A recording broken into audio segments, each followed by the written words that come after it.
spending hundreds of dollars every year to have all this stuff online on this video game on your phone. I find that kind of odd, honestly. Hello, I'm Delaney Rustin, physician of tweens on up and creator of the 4 Screenagers movies. And this is the Screenagers podcast, a show about discovering the best ways to help our youth and ourselves navigate our rapidly changing digital world. In today's episode, we explore the phenomenon of in-game purchases and their impact on young people. I speak with Mark Edwards, a longtime therapist with a particular focus on teens and excessive video game use. We discuss issues around spending real money on virtual items in popular games like Roblox and Fortnite. It's such a relatively new gaming world, with messages to buy coming at our kids at warp speed. Mark and I discuss many concrete ways to use these games to talk about personal values, impulse control, financial literacy, addiction, and more. First, to get a better understanding of in-game purchases from the perspective of those playing the game, I chat with 2 sisters who tell me about their playing and spending habits in the game Roblox, where real currency can be used to purchase in-game currency called Robux.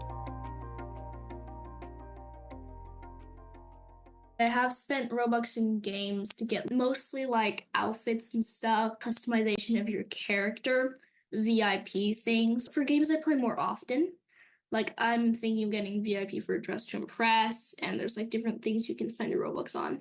About how much do you spend a week?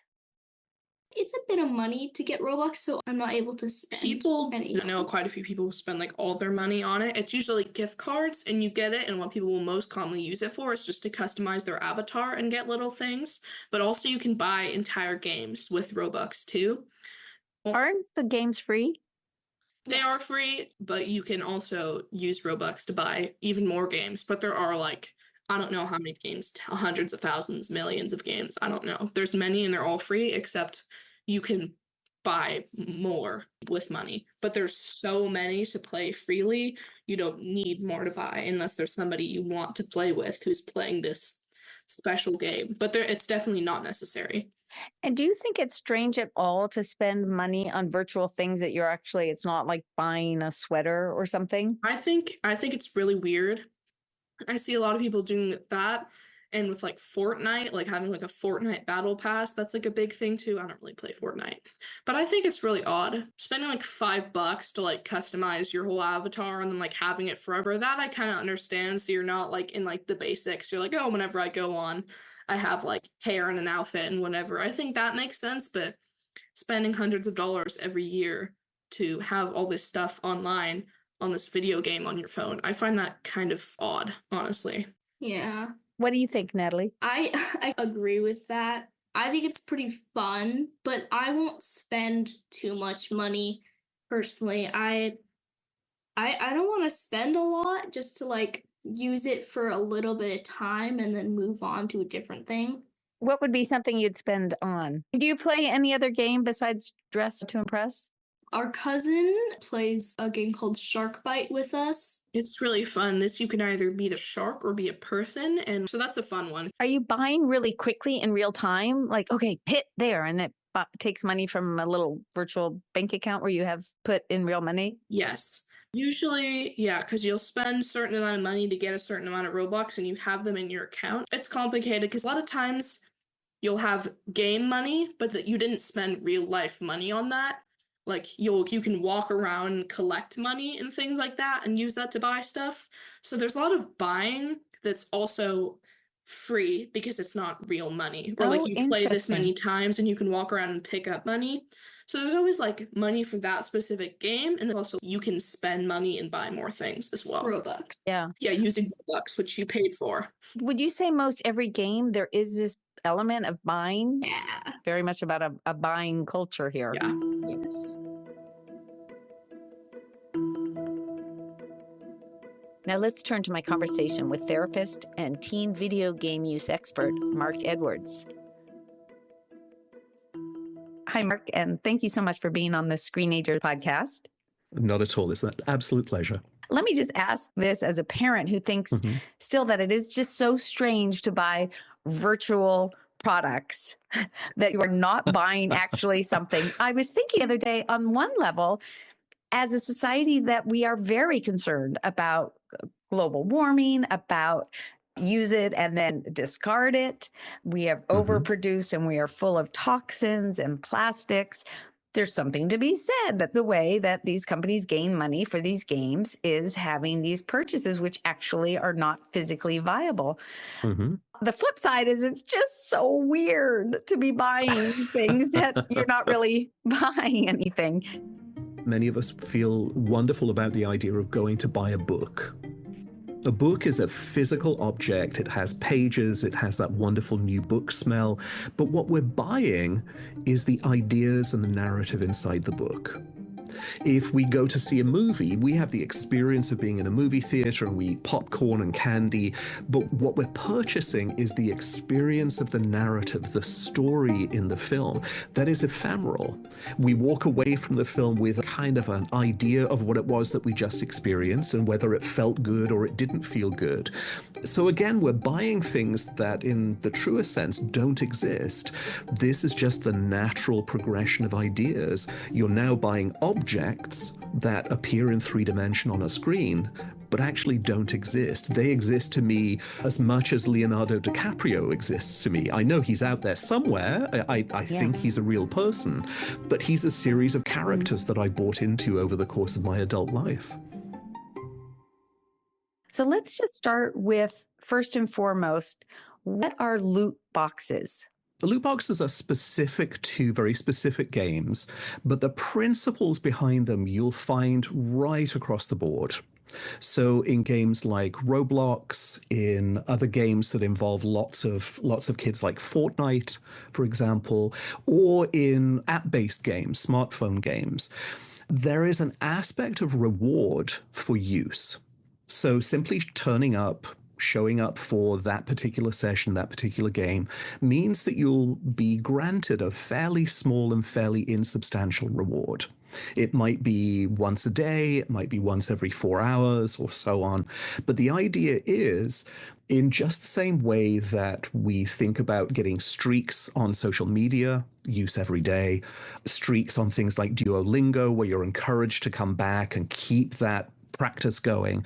The idea is to just get you to engage with the game. And an example, for example, Fortnite, what could that be in a loot box, for example? It could be a small aspect of a costume. It could be an item of clothing. It could be perhaps a small weapon, something along those lines. It could be small tokens that can be spent in other places in other kinds of games. Again, fairly insubstantial.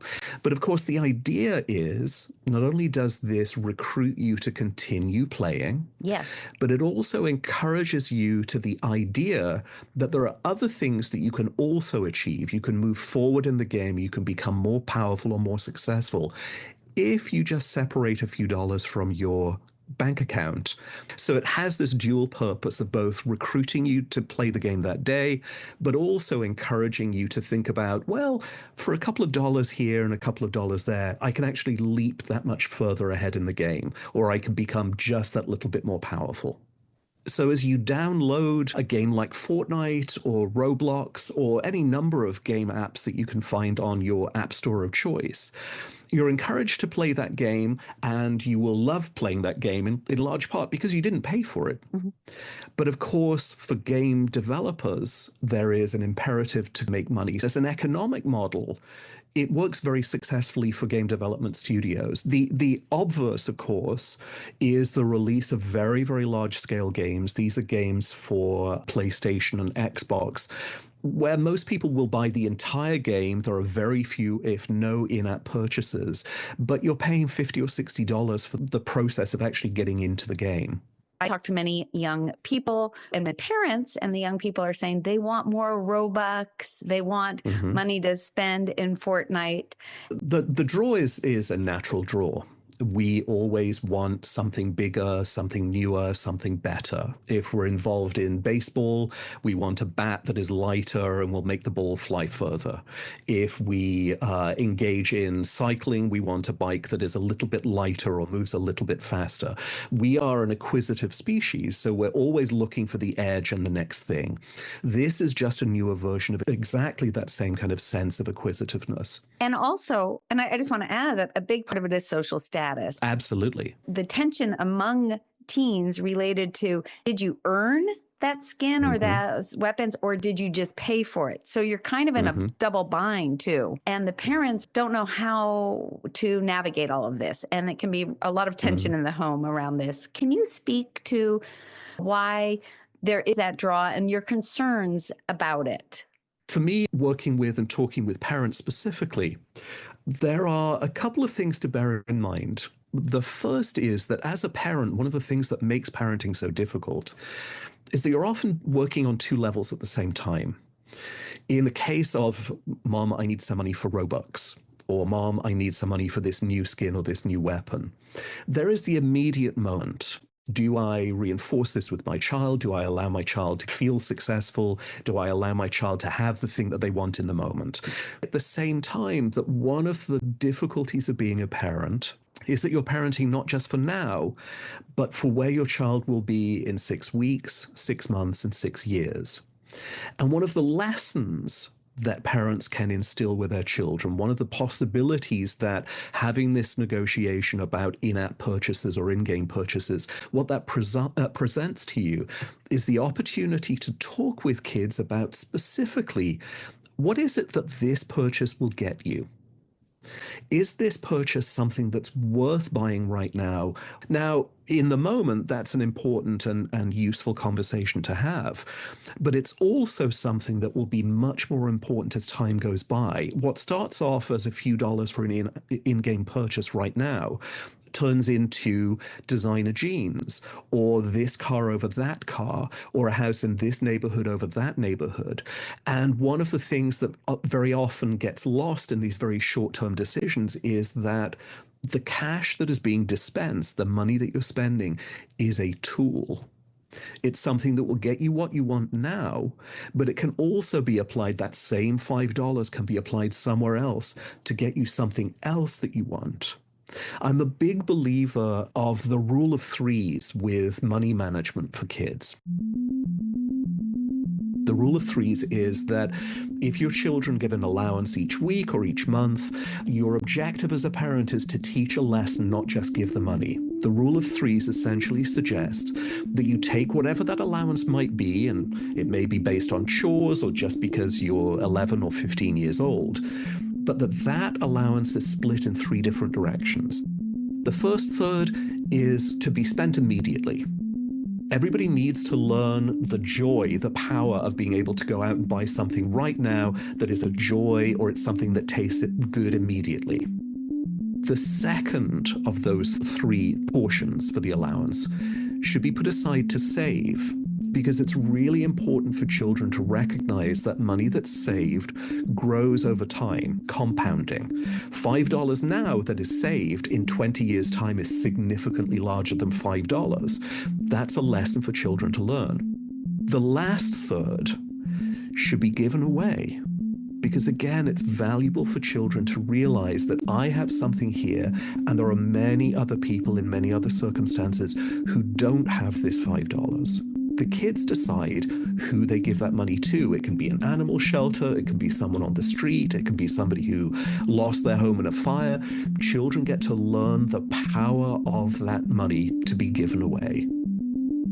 The reason that I stress this is in the circumstance of being teased or encouraged to buy a skin or a weapon in a game, it's important to think about the moment, what is it that I get right now, and also how else can this money be taken and used? The principle here, the self-control principle or the impulse control principle, is the thing that I'm really interested in. let's break down that discussion a little bit, the questions we'd be asking. So one, is it worth buying? Mm-hmm. And what are you sacrificing in making that particular purchase? Absolutely. And first, that question of worth buying, I'm imagining that 10, that 14-year-old, whatever, they're not going to say, well, I want to look cool for my friends, or, he has it, I have it, or I need to go faster. There is something to be said about wearing designer jeans, having one pair. Now, obviously, it gets overboard. Sure. The most important thing in negotiating this with kids is that we essentially back out of what we believe to be the most important thing. This is really about exercising their own critical judgment about what it is that they want. And absolutely, sometimes it is really important to look cool. Sometimes it is really important to have that particular skin. But also what we begin to recognize over time is that that skin can lead to another and another and another. And then ultimately we begin to realize actually none of that had a terrible amount of value. So for me, it's important for the teen or the child in question to raise the question for themselves, to struggle with, is this something that I really want? What is the value of this to me? And if it's valuable, if it's something that parents can afford and children really feel is the most important thing for them, it's a wonderful thing to go through the process of gaining that thing that we want.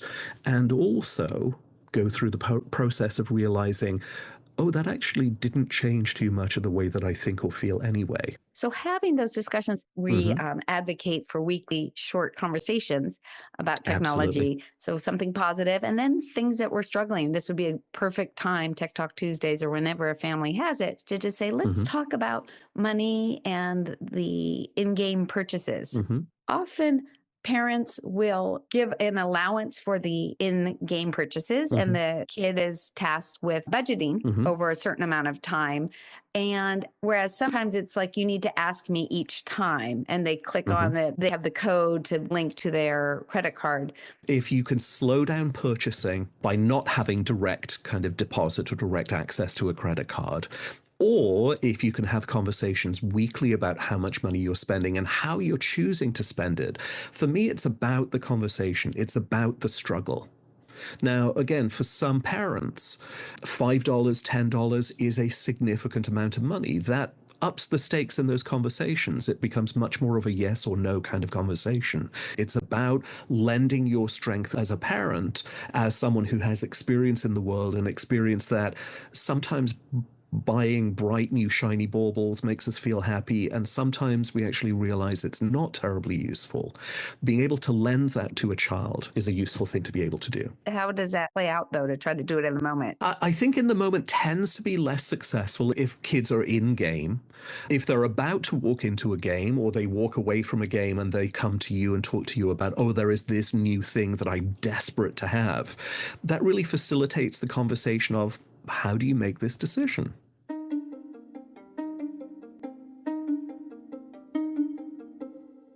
In the Screenagers movement, we are advocates of young people having chores, house help, having jobs, and to have that sense of I matter, I can earn money is so protective around feeling insignificant, mental health struggles. And so I would think that whenever that young person can use some of their own money that they've earned is going to make that internal debate even that much more fruitful in a way. I would entirely agree. We can use this as an opportunity to teach our young people how to be more savvy about spending, saving, thinking through money. Great. That is a good thing. The flip side, they are playing these games for a long time, and they're being constantly bombarded with buy, buy, buy. So on an ethical level, that really concerns me in a society that is, I always say our main religion is capitalism. Sure. That is what is unfortunately central to our existence. It makes me worried that we are just embedding them so deeply in this. I think it's a really important thing for us to talk about, not just as individual parents or groups of parents, but as a society. I would say, in as much as anything else, it's an opportunity for us to have conversations about what it is that kids do on a day-by-day basis. It's important, I think, for kids to recognize that a variation in their diet of food and their diet of media is a very, very important thing to do. What are your thoughts about how these in-game purchases can be very reinforcing in encouraging young people to play more? You get a dopamine, you get a little high when you buy things. That's why there are people who Sure. have addiction around buying, so that once they buy that thing, they're going to get that little high. They're going to get something. And as opposed to just paying once for the game, when you have these in-game purchases, you get a little buzz. Absolutely. Some people would refer to it as cheap dopamine. Let's just role play for one moment. I'm a 14-year-old, and no, I don't want to go with you guys to a walk. It's just boring, and I really want to play with my friends. I don't want to go on the walk with you guys. I know that you don't, and I also know that when we get back from that walk, you're going to feel so much better than you are now. Trust me, and we'll check in at the end of the time. Okay, that's a good one. Okay, you have a girl who's like 16, like, no, I don't want to go with you, Dad, to go to the grocery store. I'm really tired. I had a busy day at school. I just don't want to. I know, I completely get it. School is hard and you get tired, but I'd love to spend the time with you. I'd love for you to come to the grocery store with me and give me a hand. And then at the end of that, we'll go and get Jamba Juice. What if a young person says, look, please, can I buy this? I need more money for Roblox. I need it right now. This game, this moment. If I don't get this skin, this is a big problem. I completely get it. Take about 5 or 10 minutes and tell me why this one is really important. What does it give you? What does it not give you? Are there any things that you think might be coming along later that you'll want more? I don't know. I need to get it right now. I just have to. We're playing right now. I completely understand, and I know it's really frustrating. When you can explain to me why it's important and what it is that you need this for, then I'll be able to make an informed decision. I'll be able to help you figure out whether or not it's the right thing. Okay, well, and Sam has it, and we need it because we're behind, and we're gonna get better at the game if we have it. I absolutely get that, but I know that you have the skills that you need to play this game, whether you have that object or not. I think it can be a really useful thing to simply set a budget. Yeah. And to stick very, very tightly to that budget, if it's $5 or $10 a month, and allow the child to make their decisions about what it is that they want to do with that money. Again, it goes back to the rule of threes. How do you decide what's important to you? To try as much as possible to step outside the conflict and much more into the role of helping kids to decide what it is that they want to do, how they want to apply their skills and apply their money. So I think budgeting over a short and a medium term with games is a really, really important thing to do. And then helping kids to deal with the frustration of not being able to get what it is they want in the moment. That, for me, is the lesson. It's frustration tolerance. It's something we all have to learn. And we really should start learning it as children and adolescents. It does very often, of course, for parents mean that you don't shy away from the argument. You don't shy away from, I'm sorry, I know you really, really want this, but it's not something that we're going to do right now. You then deal with the emotional fallout, and away we go. That's what parenting is. Yes. And if the teen starts working and wants to spend lots of money in the game, and they start to do it, and we feel like, oh, this is just like, do it. What are your thoughts to that? Well, they go in two different directions. I had a similar experience with my daughter over the summer, who came back from college for the first time and got a job and worked for the whole summer and made a tidy amount of money, a good portion of which she poured into buying a gaming computer. Was it my choice? Not at all. But allowing her to do that, again, at that time, she was 19 years old. She bought her computer. My reflection over the course of the last few months has been, was it worth it? And to a degree for her, yes, it was. And at the same time, she's bumping up against a dozen things that she would like to have purchased with that money since she spent it on a gaming computer. My investment in that is irrelevant. It's not important what I think about how she chose. What is important is allowing her to reflect on what she chose and how she chose to spend her money. Gotcha. So if we have a 15-year-old who's babysitting a lot or mowing lawns or working at the local store down the street and they want to spend it on gaming in app purchases, the question we have Mhm. is those three things, are they also saving? Are they also thinking about at least donating some of it? And that they have a well-balanced life. Absolutely. And of course, that's so much of the work that we do at Screenagers is supporting parents and young people in this, because what I say is that there are three major issues that we have. One is that the tool and the treats are combined. Mhm. The other is that the pull is so great. Mhm. And thirdly, that we have all sorts of adult content that is on the same devices as young people. Those are three of the big issues that we face right now. Absolutely.